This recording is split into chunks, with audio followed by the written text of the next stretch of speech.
Hello friends, welcome to another installment of Ask Me Anything with me, Sophia L.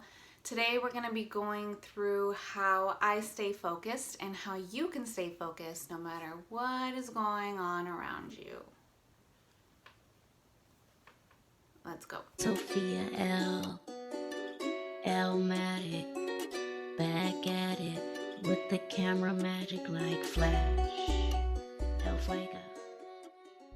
Alright, so the first thing, and might be kind of obvious, but it's knowing what you want.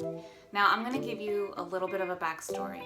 So I figured out what I wanted to do, just put like a stake in the ground and declare what I was going to do when coronavirus hit. So as you all know, early 2020, we were advised to lock down. Everyone was freaking out. It was the end of the world. Everything was just going to cease and stop just right there and then. And honestly, I felt like my life flashed before my eyes. I was angry. I was upset at the fact that I really found my lane at that point, and then all of a sudden everything had to stop. And so yeah, I was upset. I was thinking about all of the things that I could have done, that I should have done, that I would have done, and I was freaking out, thinking that if the world were to end the next day, I wouldn't have been happy knowing that, feeling like I hadn't really done anything with my life. So unfortunately, that led to a lot of depression, and but fortunately, it did not last that long. Several weeks went by, and I said, you know what? I'm over it. I'm going to go for what I want. I'm gonna go after my goals, and I'm going to see that through. So while everyone else is hunkered down, I am going to do the complete opposite, and I'm going to take what I want and I'm going to go. I'm going to run. I'm going to do it. So that's how I determined what I was going to do. Now, granted, I had been experimenting with photography for, it's been my side hustle for the last 7 years or something. So, and I finally found my niche in like late 2019. So, I was ready to go. So if you're at this stage where you don't know what you want, take this time to really experiment. A couple of pointers would be to write down a list of the things that you like to do. And this could be anything. Think of, if you can't think of the things that you like to do, just think about the things that you don't like to do, the things that you know for certain you do not want to be doing in your day, in your life, in your future, just your don'ts. And this will help you see the opposite, the things that you would like to do. Write out what a dream day for you would look like.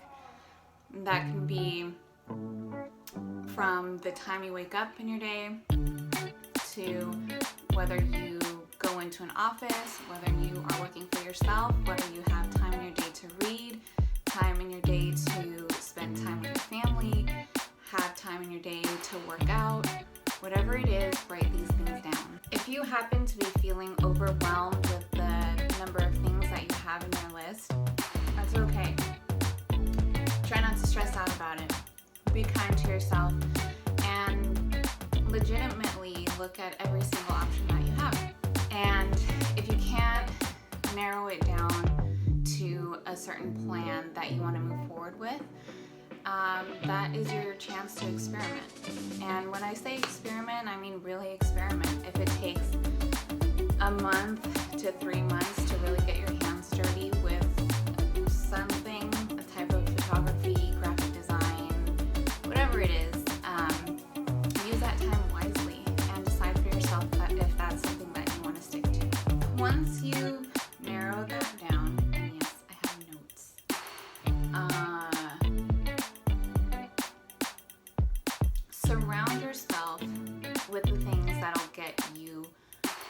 want to go. So that's physically, that's mentally, that's spiritually, that's visually, that's auditorily, listen to stuff that will motivate you. And I'll give you some examples of what I use to help keep me on track. Exhibit A. This is my monthly, daily, weekly planner. In it, I not only keep important papers for the week or month, whatever it is that I need. This is where I plan out my shoots. This is where I write down my bills, because your girl's got some bills, okay? This is where I put reminders for follow-ups. It's also where I make notes for my day. So things that I would like to get done in that day, some of them are high priority. Some of them obviously can be moved around, and that I take with a grain of salt. Now, each day really just depends on my mood. So if I am just not feeling it that day, then I will give myself the permission to move things around if I have to. Obviously, if I'm working on a deadline or something, I will not push those things back, but the things that I can afford to and be okay with, I will do.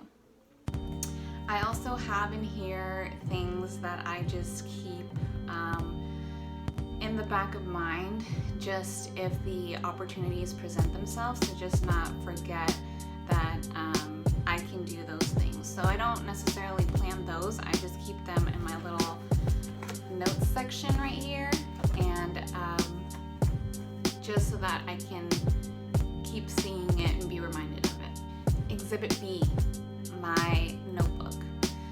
This is where I keep my notes, obviously notebook, but I tend to watch a lot of workshops and lectures and classes and podcasts, and this is where I write my notes for those kinds of things. I also write down my light bulb moments, so any creative ideas that come to mind, I jot those down. I don't really reference this book a whole lot, but I do find myself coming back to this when I seem to be in some kind of creative rut. If I have a block, if I just need a little extra push, or I feel like I am just blank on any ideas, I come to this and I'm able to get that little bit of spark that I need to gain momentum. Exhibit C is my phone. This is what I use for my miscellaneous everything.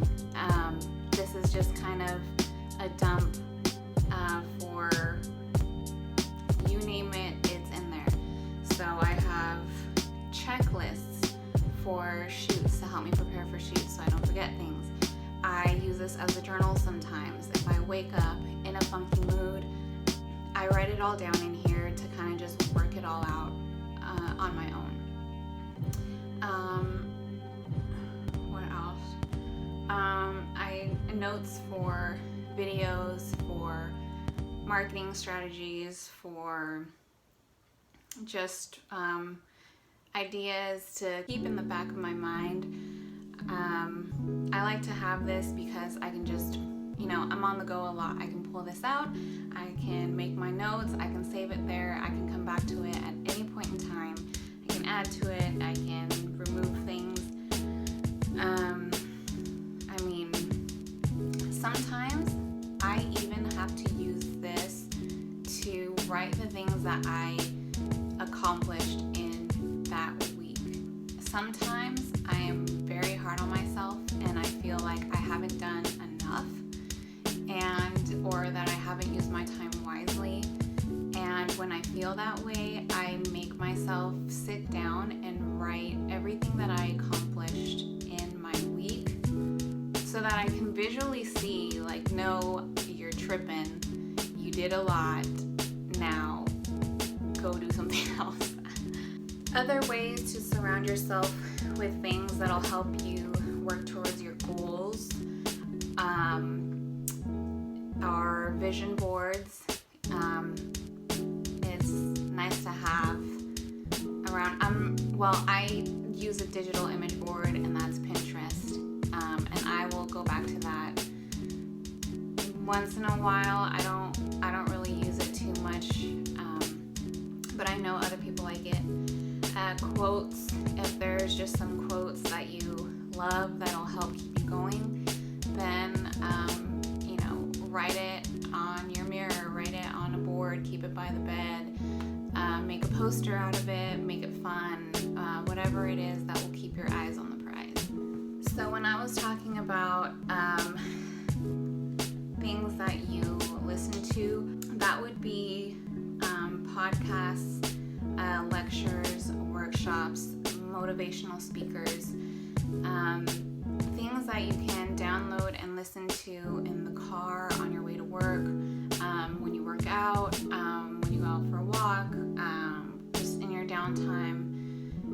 This is also really helpful for me, and I have a bunch of stuff that I download and listen to in the car, or when I just need a little extra kick. Now the next thing, which might just be the hardest part, is blocking out all other distractions. So you know what you want. You've surrounded with all the things that are going to help you be in the mental capacity to get you where you want to go. Equally as powerful is blocking distractions that will keep you from those things. This is going to look like so many things to so many different people, but here are some of the things that I try to keep in mind. You have to be okay with saying no to certain things. I'll give you a quick example. I was given a proposal for a pretty lucrative idea, and I said no to it. I doubted myself, and I said, why did you do that? But you know what? I liked this person, and I really admire her and respect her, and I told her, you know what? If I do this, I have a feeling that I'm going to disappoint you, and I do not want to disappoint you, so I'm going to have to pass.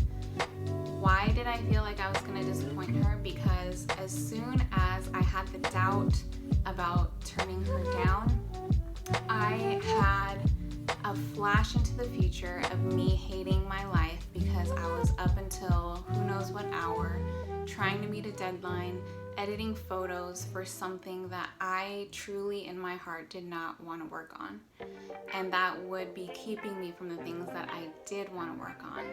And I just did not. I've been doing that for so long. I'm over it. I'm ready to just say no, respectfully bow out, and prepare myself for the things that I do want to do.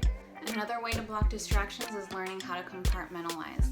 Now, for some reason, I know that there's been the stigma of compartmentalizing, but actually I think that it's pretty healthy to have boundaries and set your limits and not let certain parts of your life overlap with others.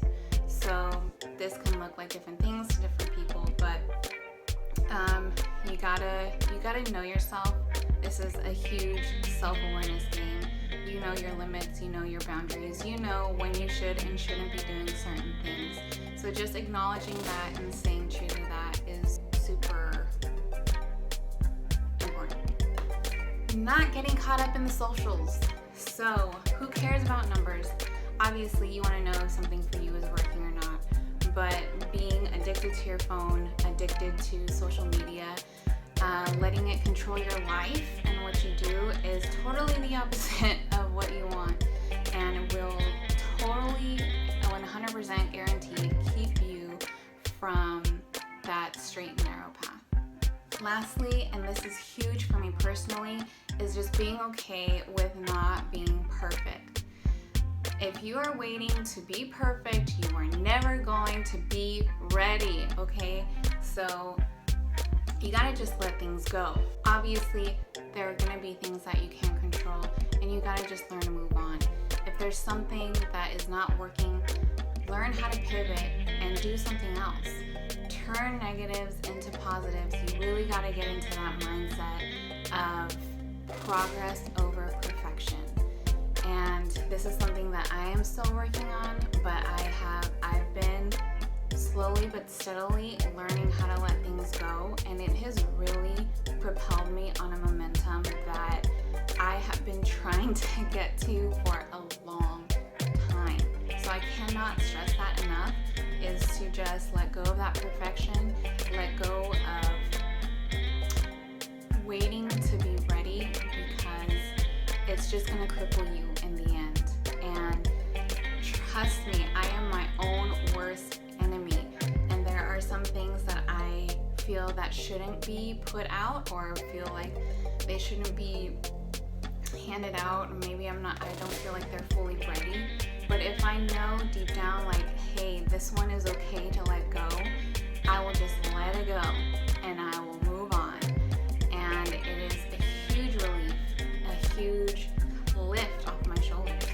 So that is super, super important to me. So I'm actually at a race against the sun, because I've been working with natural light for this video, and it is quickly getting dark on me here. So I hope I answered your question as to how I stay focused. I hope that this helps you in your strategies to stay focused. If there's anything else that I can address for you personally, feel free to message me, and I'll do the best that I can to answer and try to help you out. Now remember, I'm doing this Ask Me Anything on Monday, so next Monday will be another question that I answer, and this one is gonna be a good one, so stay tuned.